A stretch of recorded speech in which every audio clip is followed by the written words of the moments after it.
안녕하세요. 인제의디의 양리학 교실 안상진입니다. 창의력 개발 디지털 디딤돌 파이썬 분반에 오신 것을 환영합니다. 이 수업에서는 LLM 시대, 라지 랭귀지 모델, 챗GPT 같은 그런 것들을 말하죠. 이런 새로운 시대에 맞춰서 파이썬을 한번 배워보는 그런 수업입니다. 사실 지난 학기까지는 파이썬 자체를 문법부터 하나하나 다 배우는 식으로 했는데 지금은 사실 내가 이러이러한 프로그램을 만들고 싶다라고 챗GPT 같은 챗봇에게 요청을 하면 바로 코드를 생성을 해주거든요. 그래서 그걸 실행만 시키면 되는 그런 지경에 이르렀습니다. 그래서 예전과 같은 교육 방식으로는 너무 비효율적이라고 생각을 해서 이번 학기에 대대적으로 개편을 해서 새로운 시대에 맞춰서 파이썬을 어떤 식으로 효율적으로 쉽게 배우면 좋을지 고민을 해서 교육 과정을 새로 만들었습니다. 코딩을 다른 언어를 배워보셨거나 아니면 파이썬을 전에 배워본 적이 있거나 아니면 처음 배우시는 분들도 의외로 쉽게 배우실 수가 있을 겁니다. 자, 한번 시작을 해봅시다. 우선 간단하게 제 소개를 드리겠습니다. 저는 서울의대를 졸업을 했고 동대학원 의과학과의 양리학 세부 전공으로 석박사 통합과정으로 박사학위를 받았습니다. 그 이후에 이제 2016년부터 지금까지 인제대 양리학교실 교수로 일을 하고 있습니다.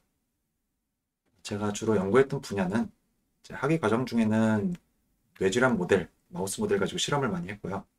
그 이후에 분야를 좀 바꿔가지고 머신러닝 공부를 따로 독학을 했거든요. 그래서 그걸 이용을 해서 약물 용량과 부작용을 예측하는 그런 연구들을 해왔습니다. 그러다가 또 관심 분야가 바뀌어가지고 2022년부터 지금까지는 주로 인공지능, 의료에서의 인공지능 교육, 그리고 이런 랭귀지 모델을 의학교육에 어떤 식으로 접목하면 좋은가 이런 쪽으로 주로 연구를 하고 있습니다. 그리고 저는 취미 개발자이기도 합니다. 지금은 없어졌지만 트위터에 지진 알림이라는 걸 만들어가지고 만약에 지진이 일어나면 사람들이 지진이다 라고 이렇게 트윗을 올리거든요. 지진인가? 이런 식으로. 그래서 그 키워드가 일어나는 것을 실시간 모니터링해서 갑자기 그런 트윗이 나타난다 라고 하면 어느 지역에서 어느 정도의 강도의 시그널이 나타나는가 가지고 일어난 위치를 추정하는 것까지 하는 그런 기능을 만든 적이 있습니다. 지금은 트위터가 X로 바뀌고 그러면서 모든 기능들이 다 유료화되고 그래서 서비스를 접었습니다. 그리고 포스트 라식 칼큘레이터라고 해서 제 아내가 안과 의사인데 라식을 받은 뒤에 나중에 백내장이 와서 인트라오큘러 렌즈를 삽입해야 되는 그런 환자들이 있거든요. 그러면 라식을 받은 적이 없는 환자와 계산하는 게 달라집니다. 그런데 그 도수를 추정하는 공식들이 여러 가지가 있어요.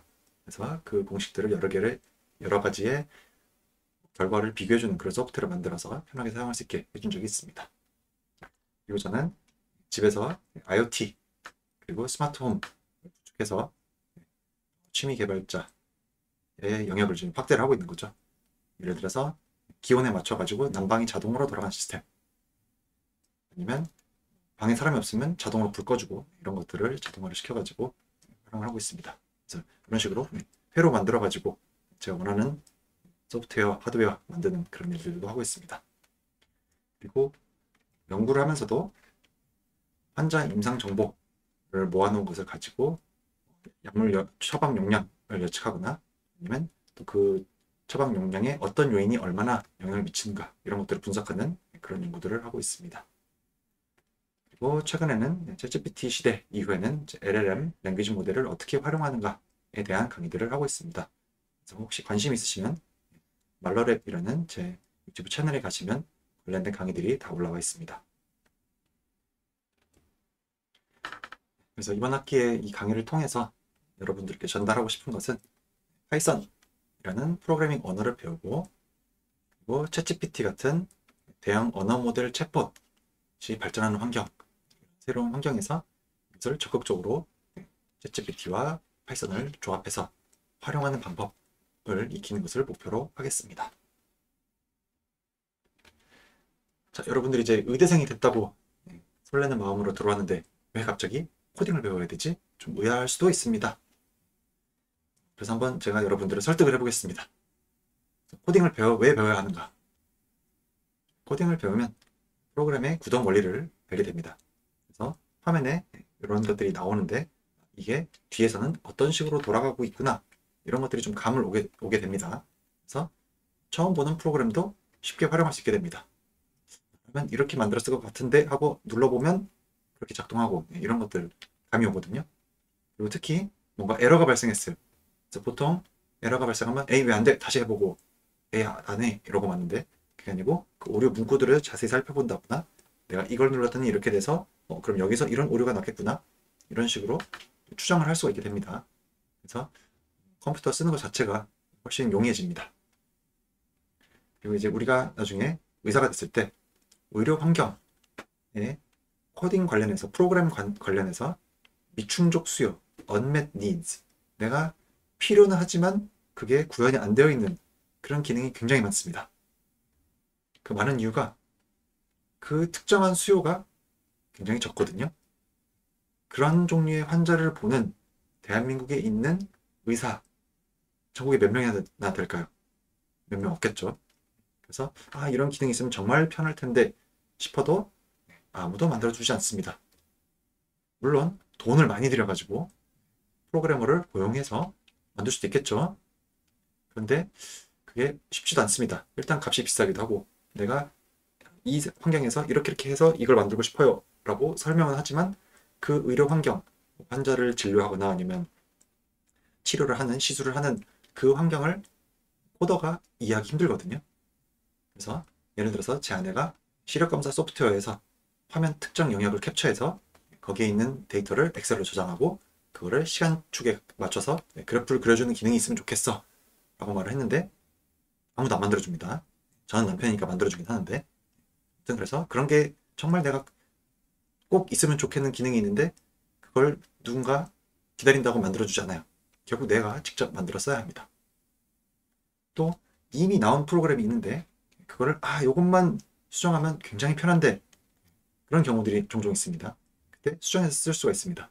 예를 들어서 제 친구 수학과에 있는 친구인데 환자 데이터를 이렇게 정리하는 그런 프로그램이 있는데 그 개월수로 나온 것을 예를 들어서 6개월이면 0.5년, 0.5세로 변경해서 넣어야지 계산이 편한데 그게 이미 나와 있는 프로그램은 개월수로 나온단 말이죠. 그런데 그거를 수정을 못하는 거예요. 간단하게 수정할 수가 있는데, 코딩을 배우면 그런 것들도 수정해서 쓸 수가 있습니다. 그리고 앞으로는 의료 분야가 타 분야와 의사소통을 많이 하게 될 겁니다. AI 시대죠. 앞으로 분명히 컴퓨터공학 쪽과 협업이 증가할 겁니다. 그리고 내가 뭐 이런 게 필요합니다 라고 요청사항을 전달해야 되는데 내가 코딩을 해본 적이 있으면 이런 것들 이렇게 정리해가지고 무슨 방식으로 어떻게 소팅하고 이런 식으로 내가 코더가 이해할 수 있는 언어로 전달을 할 수가 있게 됩니다. 그리고 의사는 필연적으로 환자의 데이터를 수집하고 가공하는 그런 일들을 하게 됩니다. 의사라는 직업이 결국은 환자의 데이터를 바탕으로 어떤 판단을 내리는 그런 직업이거든요.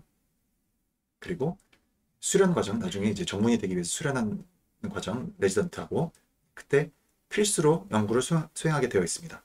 내가 무슨 과 전문의 시험을 보고 싶다라고 할 때 그 응시 조건에 무슨 분야에 어느 수준 이상의 논문을 몇 편 발표했을 것, 아니면 학술 대회에서 몇 편 이상 포스터 발표를 한 적이 있을 것, 이런 식으로 조건이 있거든요.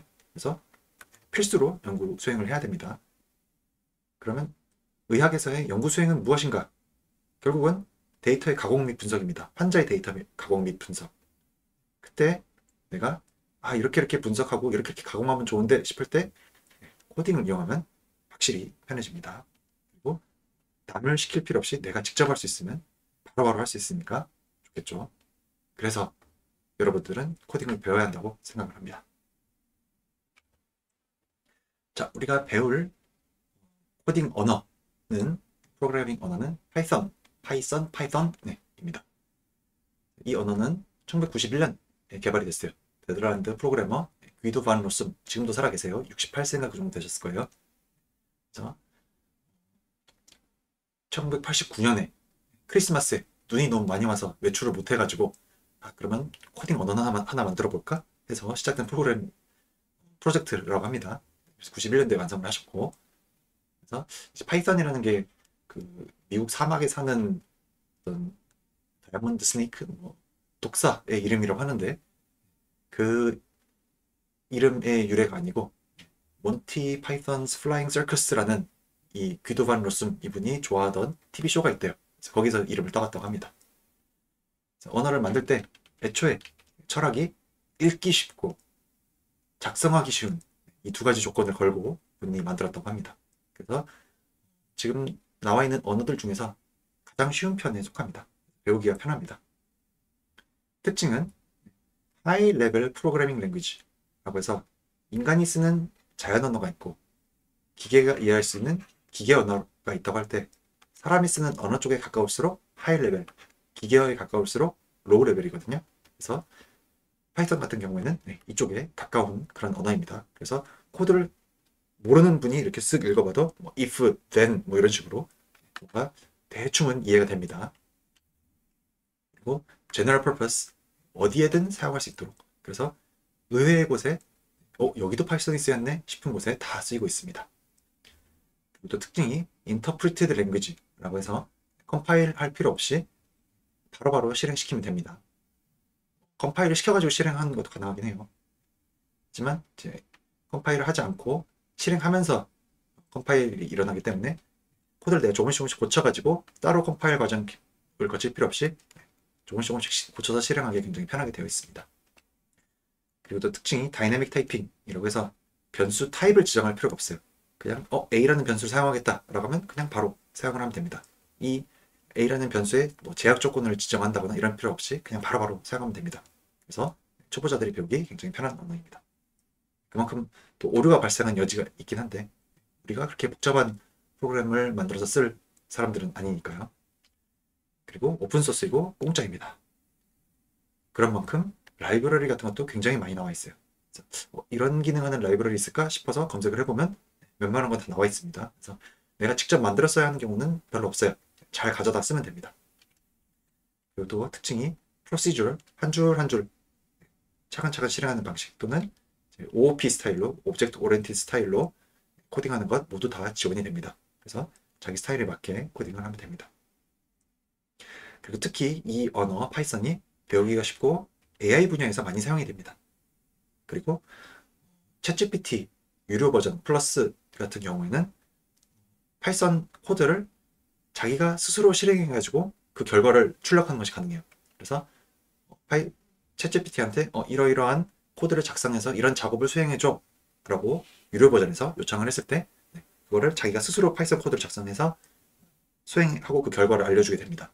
그래서 이런 언어 모델들이 가장 많이 사용하는 언어가 파이썬이기 때문에, 그리고 AI 쪽에서 분석을 할 때도 가장 많이 사용하는 언어가 파이썬이기 때문에 추천을 드립니다.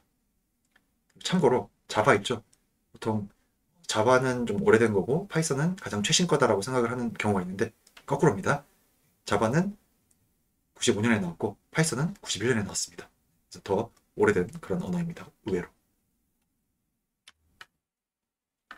자, 그래서 이번 한 학기 동안 오늘 첫 시간에는 파이썬에 대한 입문, 그리고 라지 랭귀지 모델이란 무엇인가에 대한 말씀을 좀 드릴게요. 2주차에는 이제 자료형 데이터 타입에 대해서 말씀을 드리겠습니다. 그래서 우리가 변수를 지정을 할 때 그 변수가 어떤 형태의 데이터를 담고 있는가, 숫자인가 문자인가 컨테이너인가, 이런 식으로 여러 가지 종류가 있거든요. 각각의 종류와 특징에 대해서 배우겠습니다. 3주차에는 제어문에 대해서 배우겠습니다. 이런 경우는 이렇게 한다, 반복을 한다, 이게 아니라면 기본적으로는 뭐 이걸 실행한다, 이런 식으로 이 코드라는 것이 한 줄 한 줄 쭉 실행하는 게 아니고 이렇게 왔다 갔다 하면서 특정 경우에 따라서 어느 코드가 실행이 되고 이런 것들이 있죠. 그런 것들을 제어하는 방법에 대해서 따로 배우겠습니다. 그 다음은 함수. 함수면 f of x 이런 식으로 우리가 쓰죠. 그래서 뭔가 입력을 했을 때 어떤 출력을 만들어내는 그런 게 바로 함수입니다. 코딩에서의 함수에 대해서 말씀을 드리겠습니다. 그 다음에는 사람들이 미리 만들어 놓은 함수의 묶음을 라이브러리 또는 모듈 라고 부르거든요. 그래서 라이브러리를 내가 만들었을 수도 있고 아니면 남들이 만들어 놓은 라이브러리를 호출해와서 임포트해서 사용을 할 수도 있습니다. 이렇게 하는 것들을 배우도록 하겠습니다. 그 다음은 우리가 접하는 대부분의 정보는 웹이라는 형태로 인터넷이라는 형태로 되어 있습니다. 그래서 웹이 무엇이냐?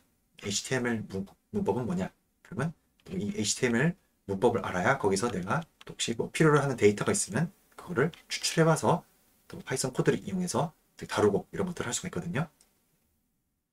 그 다음 7주차에는 정규 표현식 regular expression이라고 해서 예를 들어서 무슨 코드 사이에 태그 사이에 있는 이런 숫자로 된 것들을 내가 가져오겠다라는 그런 식으로 어떤 규칙을 가지고 긴 텍스트 안에서 어떤 패턴을 바탕으로 정보를 추출하는 그런 작업들을 하도록 하겠습니다. 이렇게 하면 이제 이 두 가지가 조합이 되면 웹에서 내가 필요한 어떤 종류의 데이터, 어떤 수치만 쫙 뽑아온다거나 이런 작업들을 할 수가 있게 되겠죠.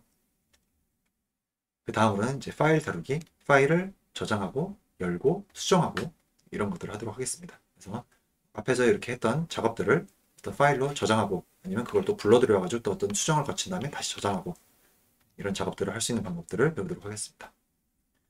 그 다음은 이제 API 이용하기. API라는 것은 어떤 서비스가 있다. 그러면 보통 이 서비스를 이용하는 어떤 앱이 있죠. 그래서 앱으로 뭔가 내가 이런 작업을 실행해 주세요 라고 이렇게 요청을 보내죠. 그런데 파이썬으로 내가 코드를 작성을 해서 이 코드를 통해서 이런 서비스를 실행해 주세요 라고 요청을 하면 자, 실행 결과입니다 라고 이렇게 반환을 해주거든요. 그런 작업을 할 수 있게 이 소통 창구 왔다 갔다 하면 이 소통 창구를 API라고 부릅니다. 그래서 내가 코드를 통해서 다른 서비스를 연결시켜가지고 어떤 작업을 할 수가 있어요. 예를 들어서 뭐 이메일을 보낸다거나 카톡을 보낸다거나 뭐 날씨 정보를 가져온다거나 아니면 챗GPT랑 연결해서 내가 어떤 프롬프트를 날렸을 때 그 프롬프트의 대답을 받아온다거나 이런 작업들을 할 수가 있습니다. 그래서 API를 이용하는 것도 파이썬을 이용해서 실습을 해보도록 하겠습니다. 그 다음은 이제 객체 지향 프로그래밍, 오브젝트 오리엔티드 프로그래밍이라는 코드 작성 스타일입니다. 이 스타일을 이해해야 되는 이유가 이미 시중에 나와 있는 라이브러리들이 이 OOP 형식으로 되어 있는 경우도 많거든요. 그래서 이미 나와 있는 라이브러리를 내가 가져다 쓰는데 그 문법을 알아야 내가 이걸 사용을 할 수 있겠죠. 그래서 객체 지향 프로그래밍도 간단하게 보도록 하겠습니다. 그 다음은 이제 그래픽 유저 인터페이스.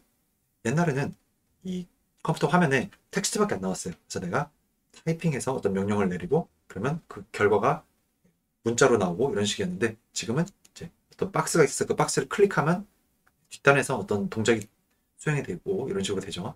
그런 것들을 이제 그래픽 유저 인터페이스라고 합니다.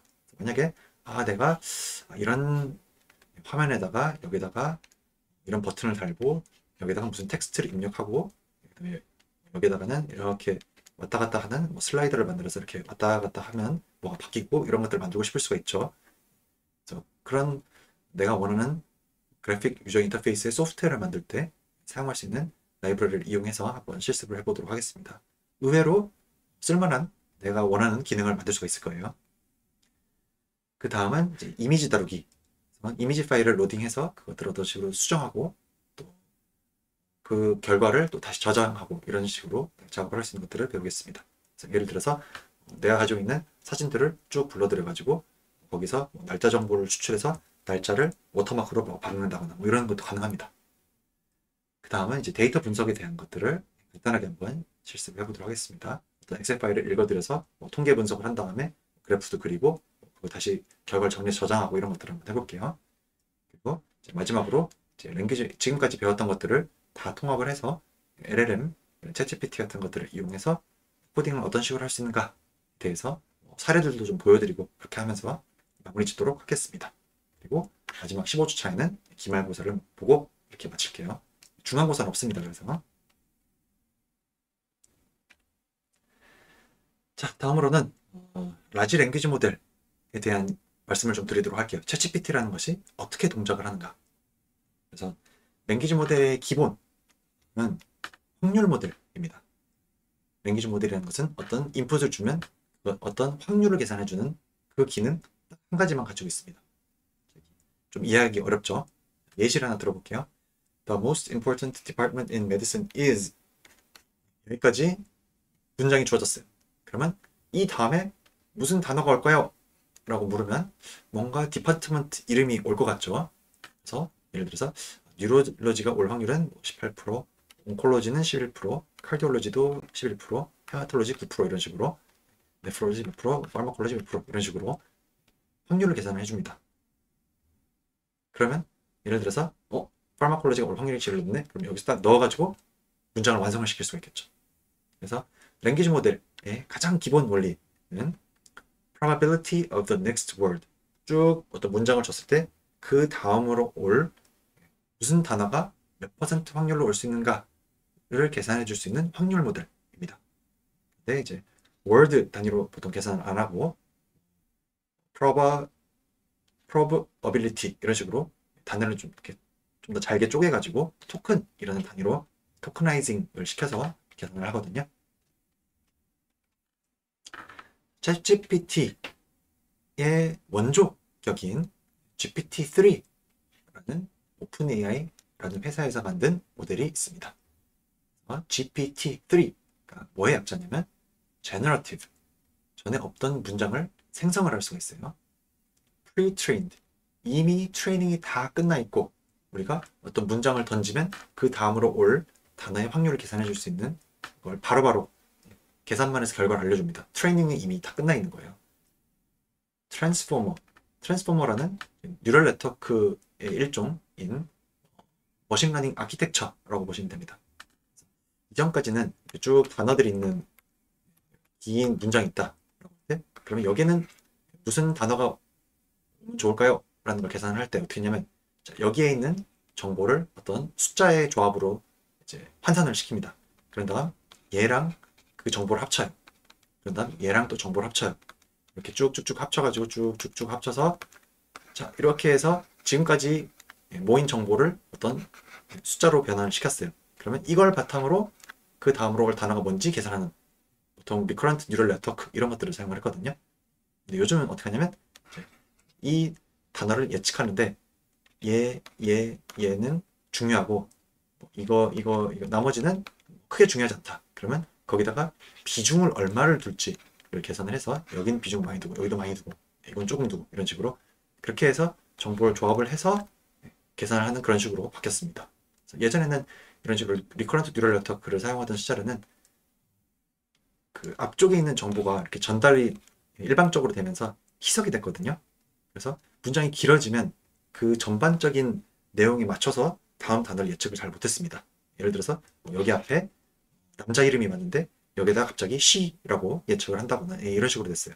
그런데 지금은 이 위치에 단어를 예측하는데 어느 위치에 얼마나 비중을 둬야 하는가까지 반영을 해서 그것까지 러닝을 동시에 시키는 그런 트랜스포머라는 아키텍처를 이용을 하거든요. 그래서 이 트랜스포머가 나온 뒤로 비약적으로 랭귀지 모델들의 성능이 발전을 했습니다. 그래서 그게 누적이 돼서 2022년 정도부터는 챗GPT라는 서비스도 나오면서 이제 우후죽순으로 그런 서비스들이 나오게 됐죠. 그래서 굉장히 강력해졌습니다. 그리고 버전 3이라는 것은 그 전에 버전 1, 2도 있었다는 말이겠죠. 그리고 챗GPT 우리가 무료로 사용하는 경우에는 버전 3.5에 해당을 하고 혹시 유료 결제하시는 분들은 4 버전에 해당을 합니다. 그런데 3.5, 4 같은 경우에는 그 스펙이 전혀 공개가 안 되어 있습니다. 이름이 오픈AI인데 다 베일에 쌓여 있습니다. GPT-3까지는 다 공개가 되어 있어요. 그래서 GPT-3를 기준으로 말씀을 드리면 학습 데이터가 45TB입니다. 우리 하드디스크의 사이즈가 1TB, 2TB 이 정도 되죠. 그런데 텍스트로만 동영상 이런 거 빼고 텍스트로만 45TB 어마어마하게 많습니다. 그래서 사용한 데이터는 이제 커먼 크롤이라고 해서 웹 크롤링해서 이렇게 데이터 모아놓은 걸 하고 또 웹 텍스트 웹 크롤링한 그런 데이터베이스이고 또 책 데이터 그리고 마지막으로 위키피디아에 문서가 어마어마하게 많죠.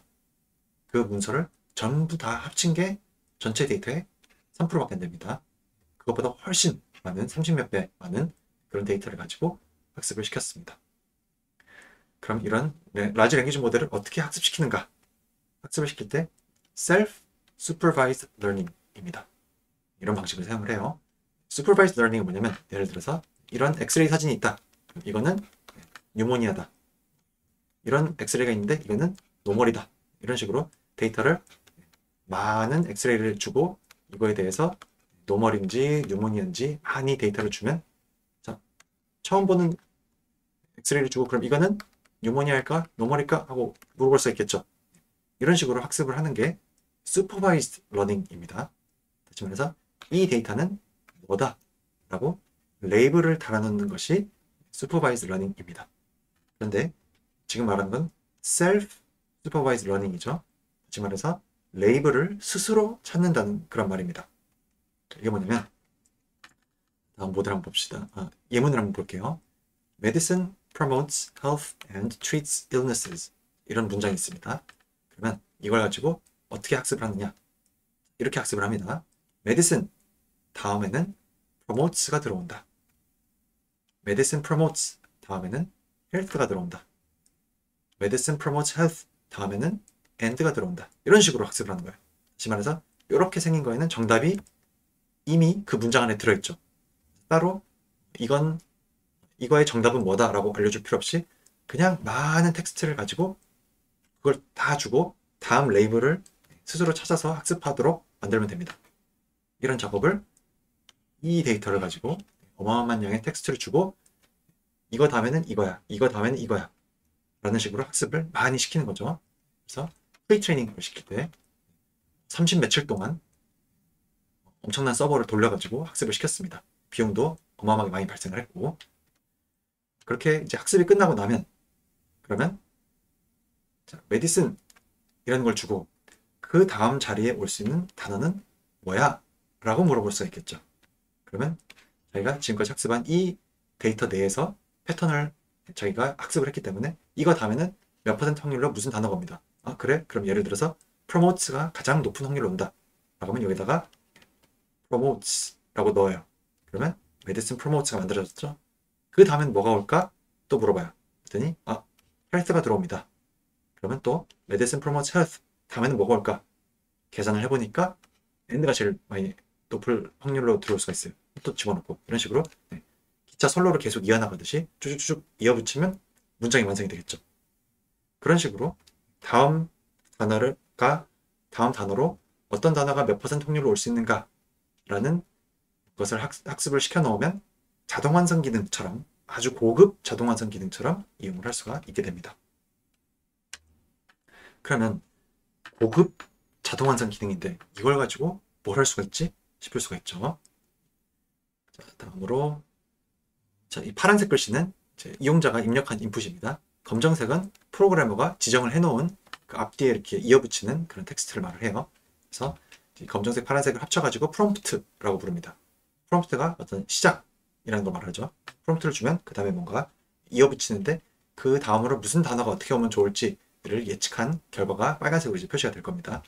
자, 예를 들어서 검정색 Translate Korean into English 사과는 애플, 인과는 human 하고 이용자가 교육이라고 입력을 했어요. 그러면 그 다음으로 뭐가 올까 예측을 시키면 education이라고 예측을 하게 될 겁니다. 그러면 내가 교육이라고 입력을 했더니 얘가 번역을 해서 education이라고 알려줬네 라고 이용자가 생각을 하겠죠. 자, 이번에는 이용자가 이렇게 긴 텍스트를 집어넣었어요. 그런 다음 프로그래머가 summary of the above text 땡땡 하고 입력을 해놨어요. 그 다음에 이 다음으로 올 단어들을 쭉 한번 나열해봐 라고 라지 랭귀지 모델에게 시킵니다. 그러면 이런 식으로 요약문이 만들어지겠죠. correct this to standard English 땡땡 하고 이용자가 입력한 비문을 집어넣었어요. She no went to the market 하고 자동 완성시켜봐 라고 시키면 She did not go to the market 이라고 이렇게 예측을 할 겁니다. 그래서 이용자가 보기에는 내가 한국어로 쳤더니 영어로 대답을 해줬는데 번역이 됐네. 내가 긴 문장을 넣었더니 요약문을 만들어줬네. 내가 문법 틀린 걸 넣었더니 문법을 고쳐줬네. 이런 여러 가지 역할들을 하고 있는데 사실은 알고 보면 하나의 모델이라는 거죠. 그래서 이 내추럴 랭귀지 프로세싱 자연어 처리 쪽 이 라지 랭귀지 모델의 성능이 발달하면서 트렌드가 바뀌고 있습니다. 예전에는 트랜슬레이션을 할 수 있는 한국어와 영어 이런 짝들을 많이 모아가지고 그걸 가지고 학습을 시켜서 번역기를 만들었거든요. 아니면 이렇게 긴 문장이 있고 그거를 이제 요약한 것들을 페어를 많이 만들어가지고 그러면 또 새로운 문장을 줬을 때 이거를 요약시켜주는 요약기를 따로 만들었어요. 틀린 문법과 맞는 문법을 이렇게 매칭시켜가지고 이걸 고치는 그런 프로그램을 따로 만들었어요. 그런데 지금은 라지 랭귀지 모델, 셀프 슈퍼바이즈 러닝으로 스스로 학습한 라지 랭귀지 모델 하나를 가지고 이 모든 기능을 다 처리를 할 수가 있습니다. 어떻게 처리를 하느냐? 이 앞뒤에다가 이런 검정색 텍스트를 어떤 식으로 감싸주느냐에 따라서 어떤 식으로 이 랭귀지 모델이 행동할지를 우리가 스티어링을 할 수가 있게 되는 겁니다. 그런데 이렇게 챗GPT, GPT 3.0이라는 모델을 만들었어요. 그런 다음에 걔한테 한번 질문을 해봤습니다. 예를 들어서 What is machine learning? 하고 이렇게 물어봤어요. 하고 자동 완성 시켜봐 라고 했더니 What is supervised machine learning? What is unsupervised machine learning? 아니면 What is machine learning? Can someone please explain? 뭐 이런 식으로 자동 완성을 하는 거예요. 무슨 말씀인지 알겠나요?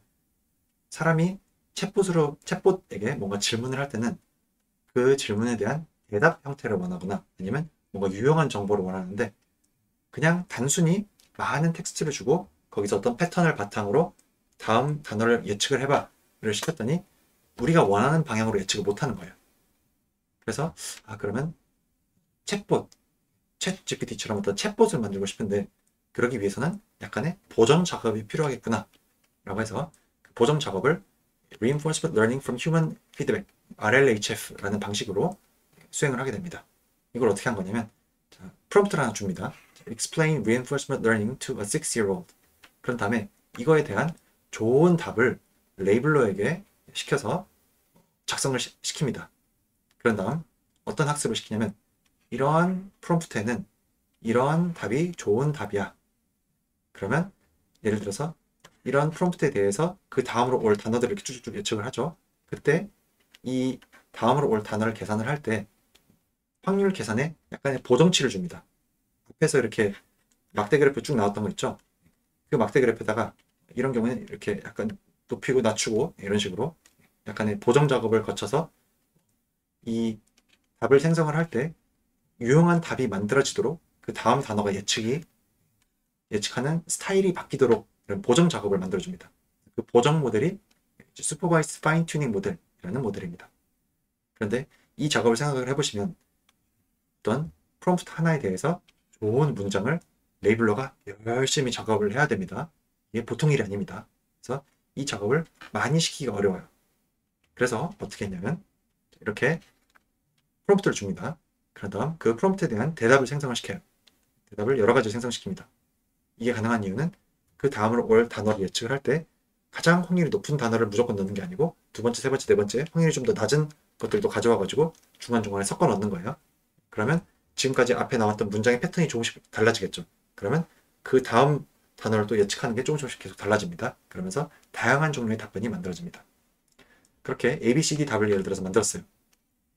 그러면 레이블러에게 뭘 시키냐면 이 중에서 가장 좋은 답부터 가장 안 좋은 답까지 한번 순서를 매겨봐. 이렇게 시킵니다. 이거는 금방 하겠죠. 이렇게 글을 작성하는 것보다. 그래서 이제 D는 좋은 답이고 이제 B는 별로입니다. 이런 식으로 평가를 해요. 다시 말해서 이런 대답에 어떤 답이 좋은 답이고 어떤 답이 나쁜 것인지를 그걸 평가할 수 있는 그런 기준을 만드는 겁니다. 그래서 이걸 가지고 학습을 시켜서 리워드 모델을 만듭니다. 다시 말해서 이 질문에 몇 점짜리 답이냐를 평가할 수 있는 그런 것이 만들어지는 거예요. 그러면 이제 두 가지 모델이 만들어졌습니다. 답을 생성을 할 때 인간에게 유용한 답이 되도록 하는 보정치가 담긴 모델, 그리고 이 질문에 대해서 이 답이 몇 점짜리인지 평가하는 모델, 이렇게 두 가지가 만들어졌습니다. 그래서 이걸 가지고 강화학습을 시킵니다. 자, 어떻게 하냐면 프롬프트를 하나 만들어내요. 그 프롬프트에 대해서 보정 모델을 거쳐가지고 답을 생성을 합니다. 그 다음 이 답이 몇 점짜리 답인지를 평가를 해요.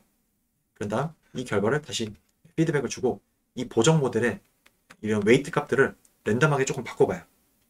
그런 다음 답을 생성을 시키면 이전과 좀 다른 패턴으로 답이 만들어지겠죠. 그런 다음 그 답의 점수를 또 다시 평가를 해봅니다. 그래서 아까에 비해서 예를 들어서 답의 퀄리티가 떨어졌다. 그러면 방금 했던 이 웨이트 업데이트 있죠. 그게 안 좋다는 말이에요. 그러면 그것과 반대로 하면 되겠죠. 그러면 더 좋은 방향으로 되겠죠. 그래서 그거를 계속 반복을 하다 보면 점점점 더 좋은 답을 만들 수 있는 그런 모델이 만들어집니다. 그렇게 해서 만들어진 것이 챗GPT입니다. 그래서 챗GPT는 우리가 뭔가 운을 띄웠을 때 그 프롬프트에 대해서 유용한 답을 하도록 그렇게 패턴이 학습이 되어 있는, 그래서 챗봇에 적합한 GPT다 라고 해서 챗GPT라는 이름으로 지금 서비스가 되고 있습니다. 자, 그래서 챗GPT 같은 그런 랭귀지 모델을 이용을 한다 라고 할 때 우리가 일을 시키는 것, 그것을 프롬프트를 적는다, 프롬프트를 날린다, 네, 뭐 이런 식으로 표현을 합니다. 그래서 그 프롬프트를 작성하는 것도 요령이 필요해요. 내가 일을 잘 시키면 얘가 일을 잘하고, 내가 일을 못 시키면 안 좋은 답을 줍니다. 그래서 그 요령의 가장 확실한 방법이 뭐냐면 영어로 하는 겁니다. 왜냐하면 이 챗봇들이 인터넷에 있는 데이터를 많이 가져다가 학습을 했거든요. 그런데 인터넷에 있는 많은 정보가 영어로 되어 있습니다. 그래서 영어 자료로 학습을 많이 했기 때문에 당연히 영어로 얘가 읽고 쓰고 말하고 생각할 때 가장 똑똑합니다. 한국어로 하면 한국어 텍스트가 상대적으로 훨씬 적기 때문에 잘 지능이 떨어진다고 보시면 될 것 같아요. 그리고 또 한 가지 문제가, 한국어 같은 경우에는 예를 들어서 한국어가 있으면 영어로는 그냥 Korean이라고 해서 토큰 하나로 계산을 하거든요. 그런데 한국어를 토큰을 한번 쪼개보면 한국어로 이런 식으로 쪼개버려요. 그래서 굉장히 비효율적으로, 그 토커나이저라는 모델도 있는데 토커나이저가 굉장히 비효율적으로 되어 있습니다. 그래서 효율이 낮아요. 이걸 한국어를 그냥 하나의 어떤 값으로 계산해서 쭉쭉쭉 답을 만들고 이어붙이고 해야 되는데, 이렇게 잘게 쪼개다 보니까 훨씬 연산량도 많고 텍스트 제한에도 쉽게 걸리고 속도도 느려지고 오류도 많이 발생하고 그렇습니다.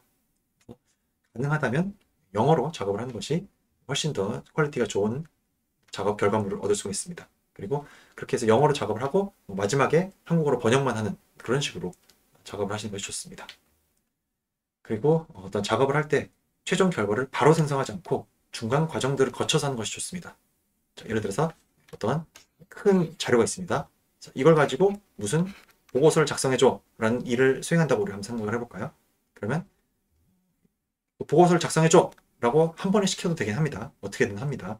그런데 그렇게 하는 것보다, 자, 여기서 무슨 내용에 관련된 것들을 쭉 찾아내줘. 그걸 추려내. 그런 다음 이거를 요약해. 그런 다음 이거를 보고서 형태로 정리해. 이렇게 하면 사실 이 데이터에서 보고서를 작성해라는 것은 굉장히 어려운 일이거든요. 그런데 여기서 필요한 데이터를 추출해내고 이거를 요약하고 다시 형식을 다듬고, 이런 하나하나의 작업은 훨씬 쉬운 작업입니다. 그래서 이 작은 작업 단계로 나눴을 때 훨씬 더 정확하게 일을 수행할 수가 있고 실수도 없고 퀄리티도 좋습니다. 그리고 한 가지 알아두셔야 될 게, 이 챗봇들의 출력은 랜덤성이 있습니다. 어떻게 보면 일부러 랜덤성이 있게 만들었어요. 왜냐하면 뭔가 일을 시켰을 때 늘 같은 말이 나오면 얘가 창의력이 떨어진다고 볼 수도 있거든요. 그래서 이렇게 뭔가 약간 의외의 요소, 랜덤성을 집어넣어 가지고 뭔가 확률이 떨어진 키워드 중간에 하나씩 이렇게 삽입을 시켜가지고 굉장히 창의적인 답이 나오도록 일부러 그렇게 세팅이 되어 있습니다. 그래서 똑같은 명령을 내려도 매번 응답이 달라집니다. 예를 들어서 영어로 tell me a joke, 농담을 해봐 라고 하면 매번 새로운 농담을 해주거든요. 비슷하게 나오기도 하지만. 그래서 만약에 내가 어떤 뭘 해줘 라고 요청을 했는데 그 결과가 별로예요. 그러면 실망하고 끄지 마시고 한번 똑같은 말을 한번 다시 한번 실행을 시켜보세요. 한 번 해도 안 나오면 3번, 4번 해보셔도 됩니다. 저는 20몇 번까지 해본 적 있어요. 그리고 만약에 그 챗봇에서 내가 원하는 답이 잘 안 나온다 라고 하면 그 똑같은 명령을 다른 챗봇에다 집어넣어서 한번 실행을 시켜보세요.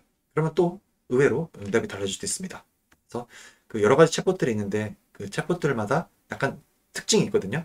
잘하는 일이 있고 못하는 일이 있습니다. 그래서 이렇게 사용을 하시다 보면 이런 작업은 이 챗봇이 잘하니까 그 챗봇을 찾아서 쓰게 되고 이런 식으로 요령이 생기시게 됩니다. 그리고 명령을 내렸을 때 그 명령에 있는 뭔가 키워드 하나만 살짝 바꿔도 확연히 뭔가 응답이 달라지기도 하거든요. 제가 예로 드는 거는 무슨 내용에 대해서 글을 write 해줘 라고 하면 이 챗GPT나 이런 것들이 그거에 저작권이라든가 이런 것들 때문에 뭔가 일을 잘 안 하게 됩니다. 이런 식으로 작성하면 된다라는 식으로 답을 하고 정말 처음부터 끝까지 작성을 하는 걸 잘 안 하게 되거든요. 그런데 write가 아니고 draft를 해줘, 초안을 작성해줘 라는 식으로 요청을 하면 별 저항 없이 처음부터 끝까지 작성을 잘해주고, 이런 식으로 키워드에 따라서 응답이 달라지기도 합니다. 그래서 내가 뭔가 챗봇을 통해서 일을 시켰는데 잘 안 된다 라고 할 때 프롬프트를 조금씩 고쳐가지고 요청을 할 때마다 어떤 식으로 달라지는지를 유심히 지켜보시면, 아 그럼 다음에는 내가 이런 식으로 요청을 해야겠구나, 아니면 지난번에 이렇게 바꿨더니 이런 식으로 바뀌었으니까 이번에는 또 다르게 한번 써볼까, 이런 식으로 뭔가 요령이 생기실 겁니다. 그리고 제가 또 최근에 강조를 드리는 것은 성능이 좋은 LLM 챗봇을 사용을 해보세요. 우리가 흔히 이런 LLM 챗봇이라고 말을 하면 챗GPT를 생각을 하고, 챗GPT 중에서도 보통 무료 챗GPT를 생각을 하시거든요. 그런데 무료 챗GPT는 지금 기준으로는, 그 당시에는 굉장히 센세이션을 했는데 지금 기준으로 보면 굉장히 성능이 떨어집니다. 그래서 고물 컴퓨터를 사용을 하면서 야, 컴퓨터라는 것은 느려가지고 못 써먹겠네, 뭐 이렇게 생각을 하는 거죠. 그것보다 훨씬 좋은 컴퓨터들이 많이 나와 있는데. 그래서 그 좋은 다른 종류의 컴퓨터는 뭐가 있느냐, 예를 들면 마이크로소프트 MS에서 만든 코파일럿, 예전에는 빙 챗이라는 이름으로 나와 있었는데 지금 바뀌어가지고 코파일럿이라고 해서 얘 같은 경우에는 마이크로소프트 오피스랑 연동이 되는 그런 작업도 가능하게 됐죠. 그리고 오픈 AI에서 약간 철학이 달라서 떨어져 나온 그룹인 안트로픽이라는 그룹이 있습니다. 이 회사에서 만든 클로우드라는 모델도 특히 과학적 라이팅, 사이언티픽 라이팅 이런 쪽은 챗GPT보다 제가 보기에는 훨씬 잘하는 것 같아요. 클로우드.ai 이 모델도 굉장히 성능이 좋거든요. 최소한 챗GPT 3.5보다 좋습니다. 이런 것도 한번 사용해 보시면 좋겠습니다. 그리고 최근 들어서 장족의 발전을 하고 있는 구글 제미나이, 한동안은 구글 바드라는 이름을 사용하고 있었는데 최근에 이름을 바꿔가지고 제미나이라는 이름으로 되어 있습니다. 그래서 얘 같은 경우도 거의 뭐 1, 2주마다 계속 업데이트가 되고 있거든요. 그래서 이 모델도 한번 사용해 보시면 만족스러운 결과가 나올 겁니다. 그래서 어떤 프롬프트가 있을 때 그 프롬프트를 여러 가지 모델에 한번 다 넣어보세요. 챗GPT에도 한번 넣어보고, 그리고 혹시 기회가 된다면 유료 챗GPT 4.0 버전도 한번 꼭 사용을 해보세요. 왜냐하면 이 챗GPT 4.0 모델 같은 경우에는 그 언어 모델 자체의 성능이 좋기도 하고 거기에 딸려있는 부가 기능들이 굉장히 많거든요. 예를 들어서 커스텀 GPT에 해당하는 GPTs 있고, 내가 사진을 입력할 수 있고 그걸 또 출력을 생성시킬 수 있습니다. 예를 들어서 내 사진을 찍은 다음에 이거를 캐리커처로 그려줘, 뭐 이런 식으로 작업을 시킬 수도 있어요. 또 엑셀 파일 같은 것을 넣고 이거를 회귀 분석을 해서 결과를 뭐 정리해줘, 아니면 그 결과를 논문처럼 써줘란다거나 이런 작업도 가능합니다. 아니면 무슨 내용을 검색해서 그 내용을 이러이러한 형태로 정리를 해줘, 이런 작업도 가능하고, 아니면 여러 가지 플러그인도 있습니다. 예를 들어서 뭐 PPT를 생성하는 플러그인이라든가 동영상을 생성하는 플러그인이라든가 마인드맵을 그리는 플러그인이라든가 PDF 파일을 읽어드려서 요약해주는 플러그인이라든가 이런 것들이 있기 때문에 굉장히 기능이 다양하거든요. 그래서 우리가 그냥 텍스트로 말을 하면 텍스트로 답을 주는 심심이 같은 그런 게 아니고 굉장히 다양한 일들을 할 수가 있습니다. 그래서 나중에 관심이 생기시면 한 달 정도는 $22를 내고 사용해 보실 만한 가치가 있다라고 생각을 합니다.